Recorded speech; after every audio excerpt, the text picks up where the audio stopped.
Who says online users are a bunch of anti-social geeks? Look, here we are in this nice cafe, drink in hand, friendly people, and we're surfing the net. This is the Icon Bite Bar and Grill in San Francisco, where you get the best of both worlds, real people and virtual people. You can come in here and sit down, have a drink, socialize, and check out some cool websites, look at your email, or log on to your favorite news groups. Today we'll show you the growing power of the internet on this edition of the Computer Chronicles.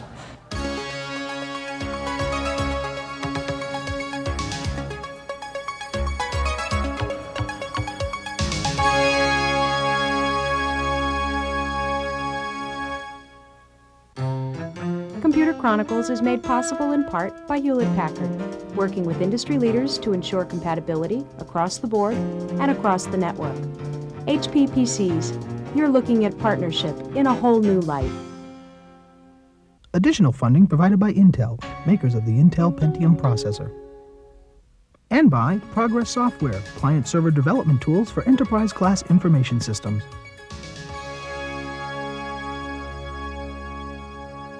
Hi, and welcome to the Computer Chronicles. I'm Stuart Chaffee. With me today is John Markoff, West Coast correspondent for the New York Times. Welcome, John. Thank you. All right, we're talking about the internet. As a journalist, I know you use the net a lot. Show me some of your favorite things to do on the net. Well, electronic mail is what I do most, and it allows me to stay in touch with lots of people in the industry. Here you see a message that I got from Steve Jobs, for example. Electronic mail is great, but when you're in my position, you start getting hundreds or even thousands of messages each day. And I use a program called Eudora, which allows me to filter electronic mail. And that will permit me to take messages, and they'll automatically go, before I even see them, into particular baskets, and I can read them when I have time. Or you can trash them and filter them out that way. That's right. Here, for example, anything with the word risks goes into a basket called risks, and I can find it there. All right, another cool thing on the net is you can explore the world for software, right, and actually download software. That's right. There is a tremendous amount of really high-quality free software out there, and this is a Macintosh program called Anarchy, or Anarchy. And what I have is a set of bookmarks showing computers all over the world where there are Macintosh archives. And if I want to look for one particular thing, I can do a search. Here we just go to the Archie search. Archie is a software index that allows you to retrieve different kinds of programs. I've done an Archie search for the word mosaic, and you see I've retrieved mosaic files from Virginia, from Germany, from Boston, from Pennsylvania, and all I have to do to reach them is double-click on that icon, and I can. So you can get that search software. the computers around the world for a piece of software you're That's looking right. for. That's All right, right. finally, show us Nuntius. This is a program written by a fellow in Europe as well, which allows you to read the Usenet, which is a global collection of computer conferences. You can read conferences about any subject under the sun. Here's one on hacking computers, for example, and here's another that shows me the computers that are for sale in my neighborhood in the Bay Area. All right, lots of power out there, but some people are concerned about the risks also, about people getting into information. How concerned should I be as a user about what I put up on the net? I think it depends what you do.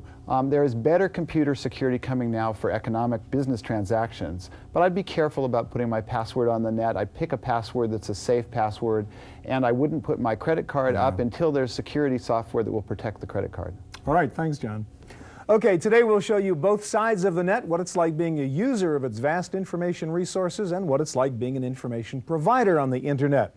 Now, one of the most interesting uses of the net is to self-publish your own artistic creations, and that includes not just words and pictures, but also music. Silicon Valley is filled with bright young engineers who imagine and sometimes realize marvelous new inventions. But the high-tech culture is also about testing the limits and pushing the frontiers of new technologies, and that is what this group of weekend musicians did when they upstaged the Rolling Stones by transmitting their own performance over the internet.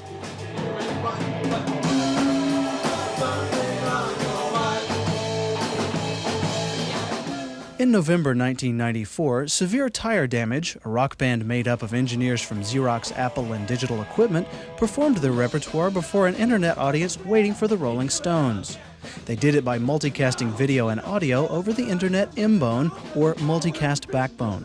We were trying to make a point in doing our MCast. We were trying to show that with sufficient understanding of the technology, that you could do okay. I mean, there are limitations to the technology that you can't overcome. The audio quality is basically, at best, when it's working really well, it's at best equivalent to a telephone. The video quality you're going to get slow frame rate just because the internet can only carry so many bytes per second. But we wanted to show that if you were careful about how you did things, you could get an okay picture within those limitations. The band's 15 minutes of internet fame was successful, at least as a publicity stunt. Real-time comments came from around the world, and there was even online applause. Although Severe Tire Damage invited themselves to be the Stones' warm-up group, they were off the air before the Stones concert actually began.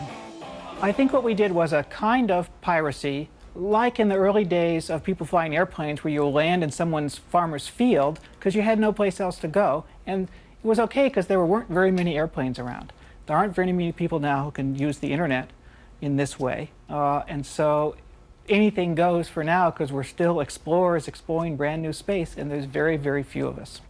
The internet's World Wide Web has created a new venue for music and musicians, both famous and unknown. The IUMA, or Internet Underground Music Archive, contains audio samples from A to Z. The self-publishing nature of the net means that anyone can have a home page, from Severe Tire Damage to the Rolling Stones.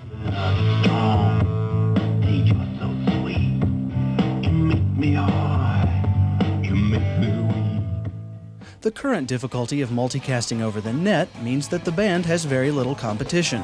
But that may change soon, and Severe Tire Damage may discover internet damage to be their biggest obstacle. There are no locks on the internet right now for MCAST. So we picked no locks, we just came on and did it. If 100 bands tried to do it at the same time, disaster would ensue. It may not be possible to do what we did in another couple of years. It's a brief moment in time here, and then the locks will come down and the charges will come in. For now, the members of Severe Tire Damage are content to have succeeded in pushing the limits of a new kind of technology. They got no recording contracts as a result of their live performance, and they plan to keep their day jobs. That's like any technological person. We like to be at the edge and to use the new technology first before anyone else does, and to be at the state of the art. So while doing that, while playing music at the same time, it's heaven. For the Computer Chronicles, I'm Giles Bateman.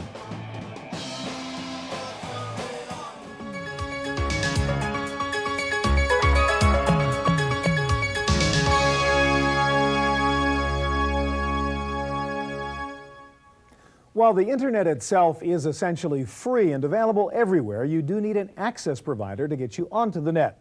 And with the popularity of the internet, the commercial online services are all rushing to provide that access. Right now, the service with the most local access nodes around the world is CompuServe. And here to show us how to get on the net with CompuServe is Charlotte Beaverson, their Internet Product Manager. Hi, Charlotte. Hello. All right, let's back up a little bit and say we're not net-wise at the moment, and we're not experienced with all that stuff like we saw at the beginning of the show. If I'm just a CompuServe user and familiar with that interface, I can now access the internet too, right? That's correct. On CompuServe, all you need to do is go Internet, and you'll see the menu that we're currently looking at. The Internet can be a pretty intimidating place for the new user, so you will notice that there are forums available. These are places on CompuServe that members can go to ask questions about the internet. So before I ever get to the net, I can play around in my good old CompuServe forums and figure out what's the thing to do and learn all the net stuff. That's all right, correct. but I can also actually go out to the net, like go visit the Usenet news groups, right? That's correct. Just now we're going out into Usenet. You will see that there are also some online articles available here teaching members about Usenet netiquette, or rules of the road, so that when they participate in Usenet discussions, they're doing so in a way that's favorable to the internet culture. Okay, and you've got the facts, the frequently asked questions, and that kind of stuff, so I can sort of warm up onto the net. That's correct. All right, so now we're going out actually through CompuServe, but into the full internet Usenet area. That's correct. We're going to go in and subscribe to some news groups. You're going to see that there are thousands of news groups available, and with thousands of news groups, there's probably something for everyone. Here we have a listing of some of the major topical areas, or I could even search on a keyword. Let's say that I'm interested in news groups dealing with food. Going to get a listing of all the Usenet news groups related to this topic. So again, I don't need to know the alt.food or whatever I'm looking for. I can say, find me the stuff about food, and there it is. That's correct.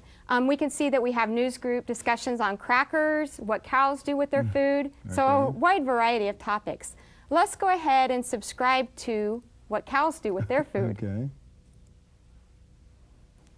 So when you subscribe to the news group, what does that mean? Subscribe means that it goes on my personal favorite list. So now every time I come into Usenet, I'm going to see a listing of the newsgroups to which I've subscribed. Okay. So we're going to go on out.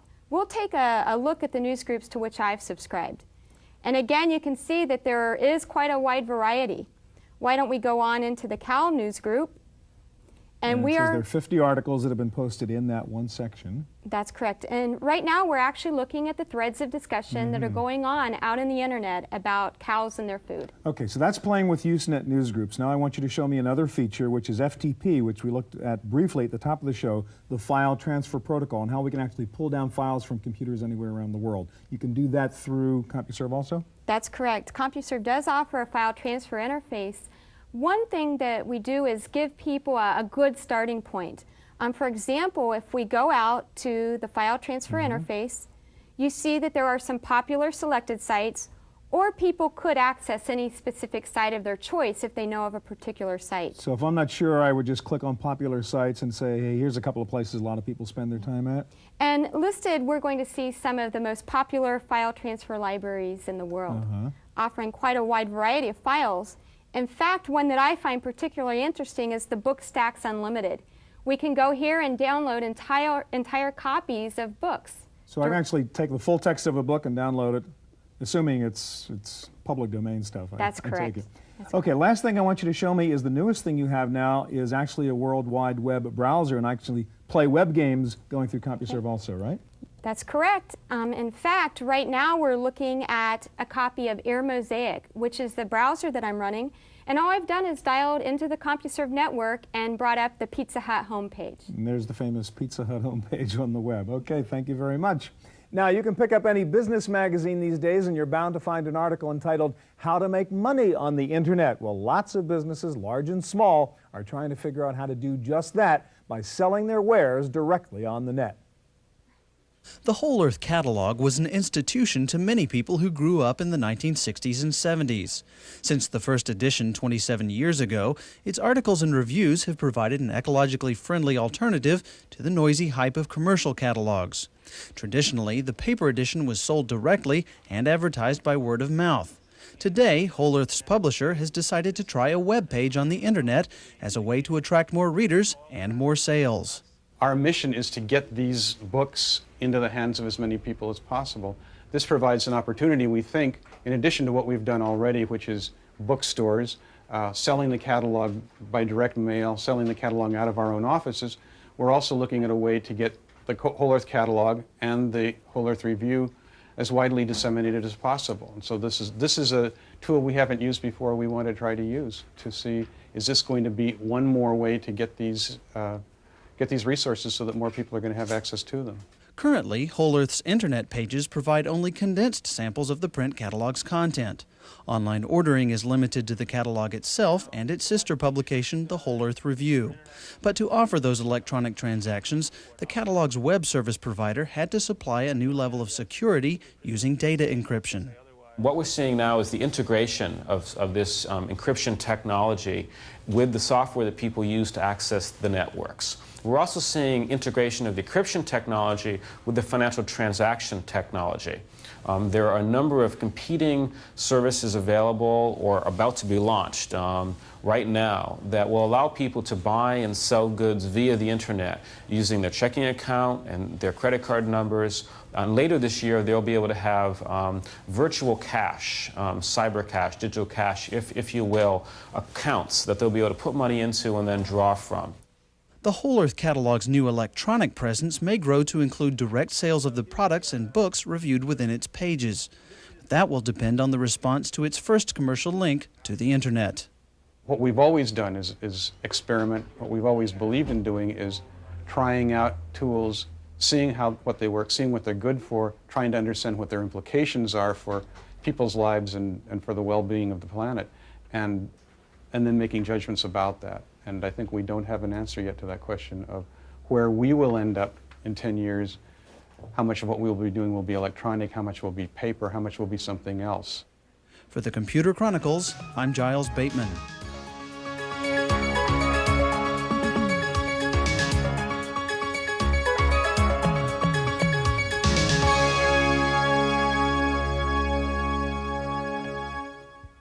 Well, the net may be good for business, but it's also a gigantic resource for nonprofit organizations and others working on a variety of global causes. Here to show us how to use the net for community outreach efforts is George Gundry of the Institute for Global Communications. Hi, George. Hi. What you guys do then is provide access to the net for nonprofits, for people working on community issues and stuff like that? Exactly. We provide full internet access for organizations to both get information that they couldn't find at a bookstore or at their library, and also for organizations to publish information and make it widely available. All right, so let's say I'm involved in a local environmental group in New England, and I want to find out how my legislators voted on recent environmental issues which came up before the Congress. Could I check something like that? Sure. You would use a World Wide Web resource which is published by a larger organization.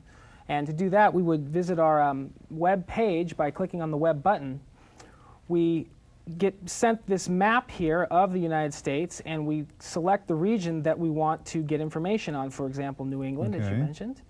We click there. And this is sending us out now to what?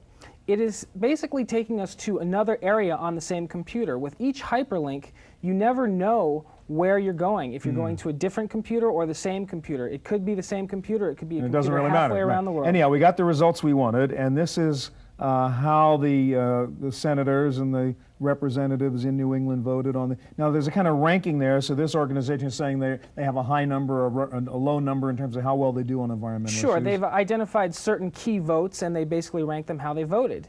And you can see what his ranking here is: 77% 94 and 90% last year. And then you can actually click and see the actual bills. This is votes on specific legislation that came up and how they voted on that. Exactly.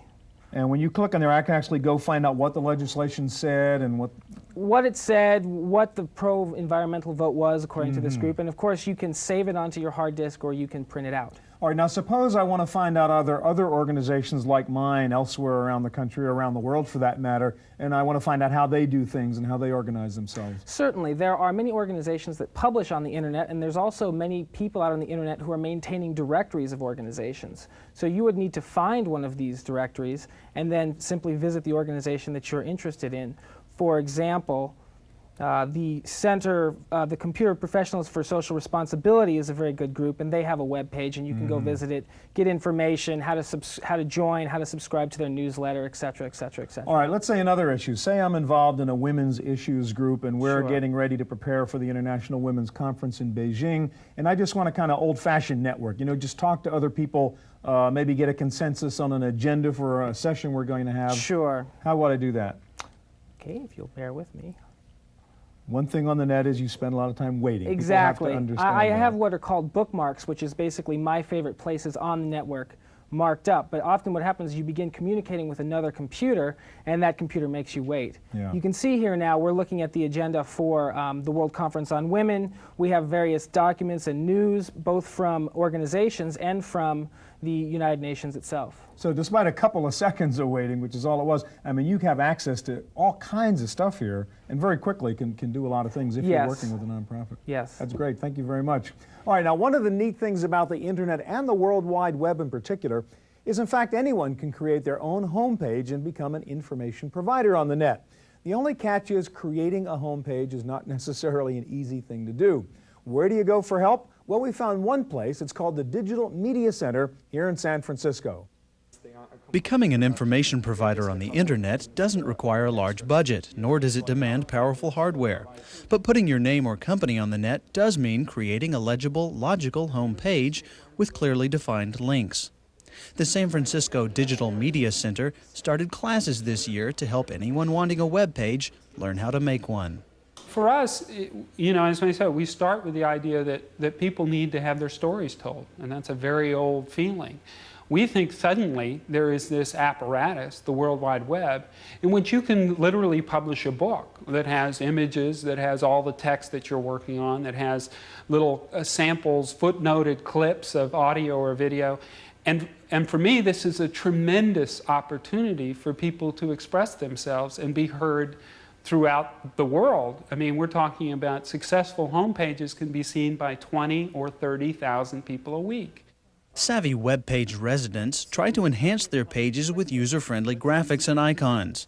But the aesthetics of designing a page are not always evident to beginners, and the complexity of programming links can be overwhelming. The web publishing class combines lessons in HTML programming with basic design concerns. Students provide their own graphic elements, which can include line art, photos, and video. The biggest question for a lot of artists right now working in all of the computer forums is how to create an aesthetics of interactivity. And so in our classes we're discussing what the aesthetics of interactivity are, meaning how when you're creating something that links to something else that can in a sense go in many directions, and that the author really is the person using the pages, using the interactivity instead of you as the designer.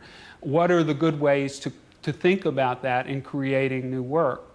So I think there is a very complex artistic question to be solved by people working in this field, and all of it is so new. For the Computer Chronicles, I'm Giles Bateman.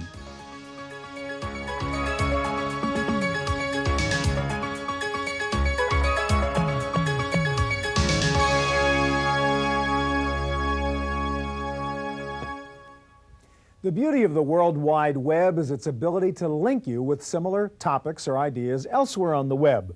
The engine that does that is called HTML, an acronym for Hypertext Markup Language. Creating home pages with HTML is not easy unless you have a program like Hot Metal. Here to show us how to use it is Mike Brown of SoftQuad. Hi, Mike. Hello. All right, now this is your company's homepage, for example, and it looks like a bunch of text, but the fact is there's a lot of programming code underneath that, right? Because there are hotspots all over this text. Right, and the graphics that are here, and the titles that are larger, all of this is because there are HTML codes that are in the source file telling the browser what to do to display this file. In fact, most browsers have the ability for you to view that source code, and you can see here that there's lots of little codes inside there. So if I didn't have software like Hot Metal, I'd have to know all these codes and know how to type it and where to type them and so on. Right. And I'd make mistakes and it would never work, right? Probably a little bit. There's about 50 of them in here, and you have to get them in the right order, know which ones to put in there. It can be very difficult to type just by hand. Okay, so how would I do this using Hot Metal? Show me the difference. Well, if I go out of this thing and close this thing down and take a look at my document itself, I have here the copy of the document as we were looking at it in the code version, except I've taken those codes and put them with little icons so that I don't have to see all the little code things. So these are friendly little tags that Hot Metal provides and tells me this is what's really going on next to this text. Right, and I can turn them off if I need to and suppress them so I don't have to see them, but usually I leave them on so that I know that I'm, for example, at the beginning of a paragraph. And at the beginning of the paragraph, if I were to add a new element, the software knows the HTML rules and gives me about 34 different things I can do here. But if I were at another spot, for example, in that home page, it would tell me there are things I can't do, right? For example, down into this unordered list, if my cursor were here, it would tell me that only the list item is valid here. And if I put anything else in here, like a paragraph or a title, then this document would not work at all on the web. The browser would get confused. Wouldn't work at all. All right, let's say I want to start from scratch, Mike. How do I begin to create a home page using Hot Metal? Well, the software does come with some templates, and I can select a home page template here. And by opening this up, it gives me some suggested titles and some graphics that I can go in then and start changing it myself. So I've got a friend named Bob that I'm creating a home page for, and I can go in and decide that I want to maybe add the graphic, change this My Company to a picture that Bob sent me. So I'm going to edit the URL for this. And what does URL stand for? URL is the Uniform Resource Locator. It's the file syntax that points to other graphics or other texts. It's the things that when you click on it, it goes somewhere. Okay. So I choose this file. Here's my author file that Bob sent me. And when I bring that in, the system automatically gives me a picture of Bob that he sent to me. All right, now suppose I wanted to add a hot link here, say My Company. I want to make My Company a link so that when somebody clicks on that, it takes them somewhere else to more information. And we can do that with Hot Metal also. I can highlight some of the text here, the My Company, do a markup. I want to surround that with some things. It tells me what are the valid things to surround that with. The anchor is the first thing. I'll just go ahead and surround that. And now it takes on a little color to let me know that this is now a hotspot. It's blue, so we know it's a link, and it'll go somewhere else. I still have to assign some URL values to that, though. Tell it what text to link to, where to go. Exactly, so that I can edit this URL. I can, again, choose a file. I can I'm going to select a class that I'm working on, some class descriptions. And by accepting this, now that is got the values assigned so that when someone clicks on this, they'll actually go to that document. Okay, and then we could preview what the actual page would look like? Yeah, we select the preview here, and the preview now brings up my web browser so I can see how my coding has been done, whether it looks good on the screen or not. It brings in the graphic, has a picture of Bob, and it's looking pretty good. And I can also click on this now and check and see, and certainly really links to where you there's said my to go. text. Okay, how do I get the software? Where do I find this? Well, the software is available. There's a free version available via FTP, and so there are several websites, including the NCSA site that has Hot Metal for free. Okay, great. Thanks very much. Thank you. All right, that's our look at the internet. In fact, just a little glance at the tip of the cyberspace iceberg.